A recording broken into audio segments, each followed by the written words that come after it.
What's going on YouTube? How's everybody today? It's nice to hear.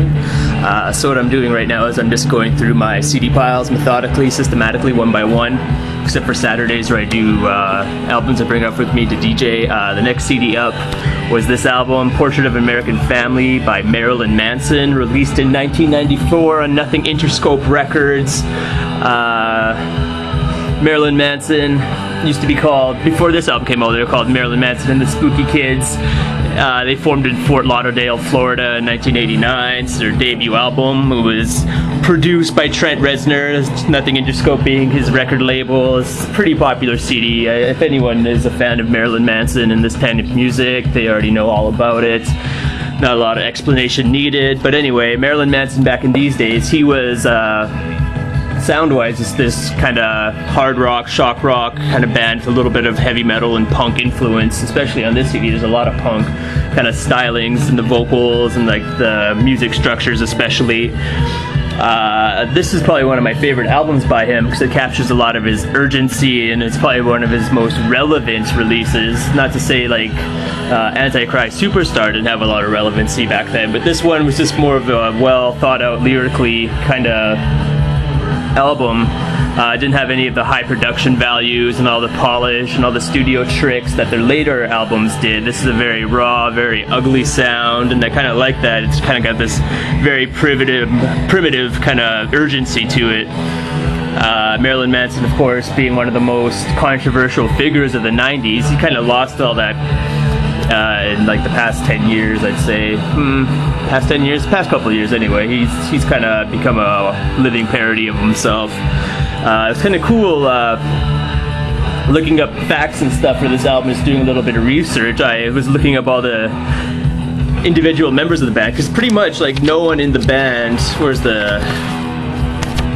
is in the band anymore. Like these guys, Marilyn Manson has had such a revolving door and cast members in his band. He's fired and screwed over so many people in this band, and it was really fun looking up all the individual band members, and like pretty much every single one had nothing good to say about him. They're all talking about how he talks behind your back. He'll try to like conspire against you and kick you out of the band, and just conspire to get your money and cut you out of your fair share of the music and stuff, and just how he seems like a very vindictive and conniving guy, according to the rumors, according to the articles I was reading. Because you can go on a number of websites and they'll have a whole list of members in his band and people he's encountered, and you can just click on them and just be like, he's fucked over this guy, he's fucked over this guy. Like allegedly speaking, I don't know anything, I don't have any ties to what the truth is, what's going on here. But anyway,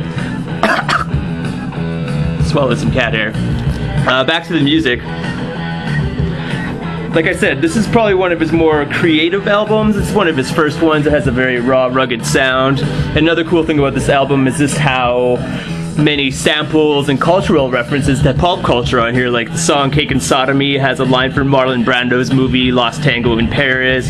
The song Dogma samples a John Waters movie called Pink Flamingo, and there's a lot of John Waters references on the CD. John Waters being this kind of B-movie, low-budget movie maker who has a lot of focus on like transsexuals and, you know, like, I don't know, white trash American living and stuff like that. I haven't watched a lot of John Waters movies, but I've read a lot about them and seen clips.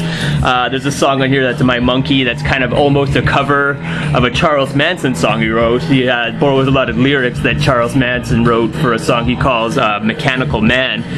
If you guys haven't checked out any Charles Manson songs, I'd recommend go checking them out. They're pretty far out, very interesting songs for sure.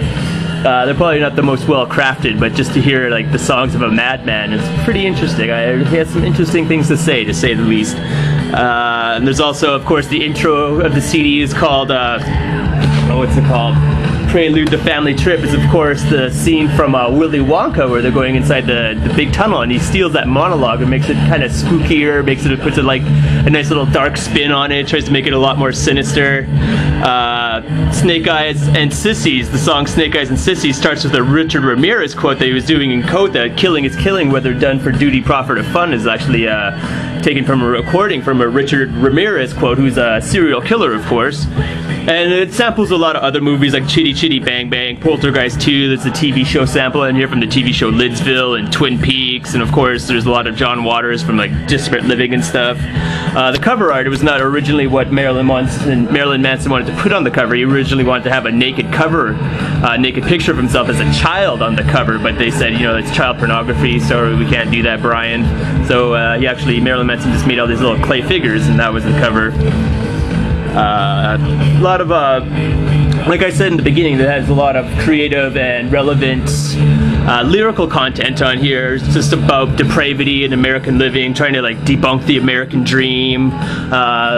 Topics like like social and moral decay, trying to showcase like America's ugly underbelly, and just like trying to, you know, rant on sensationalism and religious propaganda, and like people who blindly follow and let political and religious systems take advantage of them because of their ignorance and stuff. And it's very much so ranting against superficialism and the worship of celebrity and serial killers.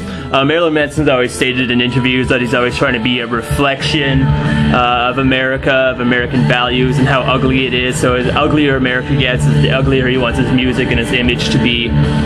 He's always been very proud to tell Christians and evangelical people that he is more than happy to be their scapegoat, and they should be happy to have him around because now they have finally someone they can blame for all their problems. He's like, he's happy to be the root of all evil. It's kind of what I guess he aspires to be. But yeah, he's very intelligent, very observational lyrics on here. No one can claim to be an idiot. He incorporates a lot of that kind of political standpoints and mixes it in with like nursery rhymes, and sings in this very visceral and angry way. Not much in the way of artwork here. Just the front picture, him in TV with a kid with a syringe wearing the Marilyn Manson style messy lipstick. Just lyric sheets, pictures of lollipops and syringes and screaming trees. All these things are like probably used as tattoos. This picture of the band. There's Marilyn in the shopping cart there. Maybe they went and picked him up at the lead singer store. But yeah, almost all these people have been fired or quit and rejoined at some point and tried to sue or got sued, and like, holy man, kicked out for drugs. Like all kinds of bullshit was going on. But that doesn't take away from the sound of this album. There's a little bit of controversy around here on who's playing bass, I guess, and it turns out it was Gidget Gen, the guy who got kicked out for heroin, and then Twiggy Ramirez just showed up and took credit for it for the photo shoot, but it wasn't actually him playing bass. There's a variety of cool instruments on here too, besides the simple like guitar, bass, and drums. There's saxophone and Hammond organs and theremin and all kinds of like calliope pianos. But yeah, that's pretty much all I want to say about Marilyn Manson's Portrait of an American Family, released in 1994, nothing Interscope. Peace, see you tomorrow.